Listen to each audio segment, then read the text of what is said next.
Also wanted to ask, so a lot of blue belts in Jiu Jitsu, white belt, you're kind of learning moves, everything's new, you're kind of just you're figuring everything out. And then blue belt, you probably tapped a lot of white belts out. You've maybe competed, but blue belt, I feel in my experience is when things got really hard.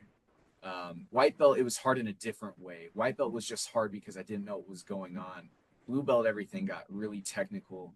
And so I'm curious if you have any tips or advice on how someone who's a blue belt and struggling or feels like their progression is starting to stall, how they can improve that. Because I kind of had a moment where I plateaued a little bit or I felt like my progression slowed because I wasn't going to get better just by coming to class anymore. I had to put in extra work. Man, that's another thing that's changed. Like you asked earlier about how my teaching or how jujitsu's evolved since the time I started running a gym. Man, when you're a white belt, you're right. I mean, you don't have a care in the world. You're just trying to survive, right? You're trying to learn enough to where you're not getting smashed every day. And I'm pretty lucky sometimes. I've got some blue belts that come or white belts that come in that are just uh, they want to be on the mats every day, learning as much as they can, and you'll see them excel really quick. And I try to work on things when we have a lot more white belts on the mats. I try to work on things that's going to benefit them the most. I would say when you hit that blue belt stage, everybody that goes from white to blue belt, they don't think they deserve their blue belt. Just about every one of them that I've handed out, they're like, man, I don't know if I'm ready for this. Right? It's because it's like I went from being the white belt that it doesn't matter what I do to now I'm a blue belt. People are going to be looking at me. The white belts are going to be coming in and going, here's this blue belt. I tell all my blue belts, you're going to get tapped out by a white belt. It's just a given. Even a purple belt is going to have those times where they're going to get tapped out by a white belt, and that's fine. Okay, good for them, right? When you go from white belt to blue belt, it a lot of times it's going to give you that little boost of confidence, and I think that's probably where you were at when you got your blue belt. Um, and then you're going to start overthinking everything, right? And that's when you think that you've plateaued. I've been around it long enough now and had a lot of students that I feel like people start to overthink things at blue belt because they're like, man, I'm good enough now that I should be beating people. I should be surviving, and they'll have those bad days where they don't, and then they start second guessing themselves. And I think when you start second guessing yourself is when you stop learning, right?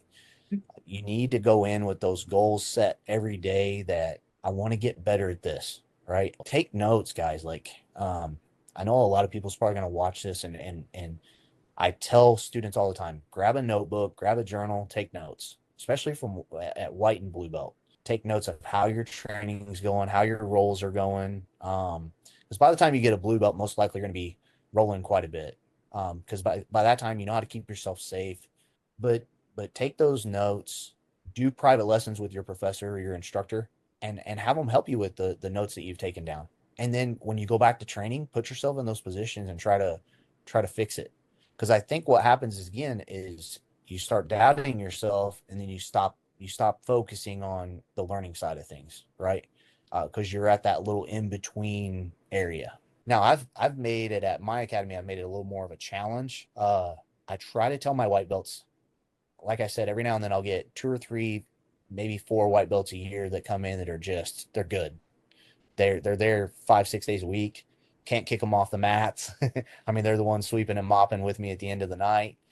Some of them train 6 a.m. and night classes. And I look at them always say, hey, look, you're going to be a blue belt pretty quick.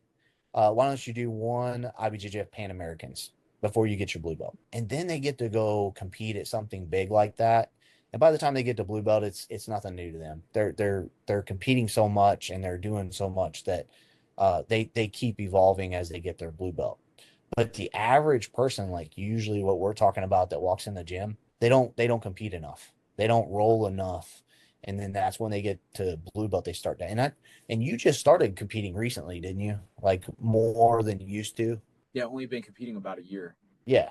So you're at that stage probably when you started competing, you probably start questioning a lot of things. And you should, but don't focus on I would say that'd be the best advice I give. Take notes, Don't focus on the setbacks. Focus on, hey, I'm going to fix this. I'm going to keep moving forward. Here's like I've kind of made my own little classification of belts. Okay. And I try to tell my students this a lot because I don't want them to overwhelm themselves on what they have around their waist. And I'm a good one to look at for that because I started from a blue belt as a school owner, and I was always worried about what everybody else thought about me instead of like what about me getting better, right? I tell them now it's like white and blue belt, you're a beginner, right? You are a beginner. It doesn't matter that you went from white to blue belt. I keep my white and blue belts in the same category. Like you should still be trying to learn like you was when you were a white belt, right? All the time. Like stop thinking that just because you got that blue belt that you're better than every white belt. You have that not that you're better, but that you have to be better than other people in the gym. I think that's where blue belts kind of get when there's more blue belts than there is any other colored belts. They feel like all that weight's on their shoulder that they have to be better than the white belt that comes in, or they're going to let their professor down, right? It's not like that. It's like you're a white and a blue belt, those categories stay together. Now, I've rolled with some purple belts that are amazing. You hit purple belt, that's like the elite belt because you're becoming very dangerous, right? Very dangerous. You've learned enough, you've stuck around long enough. You make it, I say in my gym, you make it to purple belt, you're probably going to make it to black belt because you've been training like that long. You're probably going to make it to black belt if you get to that halfway point, right? Um, so I stopped worrying about them as much because now they've trained long enough, they're consistent, they've stuck with it. But that white to blue belt is it's a very distinct path that like you could lose that person at any time.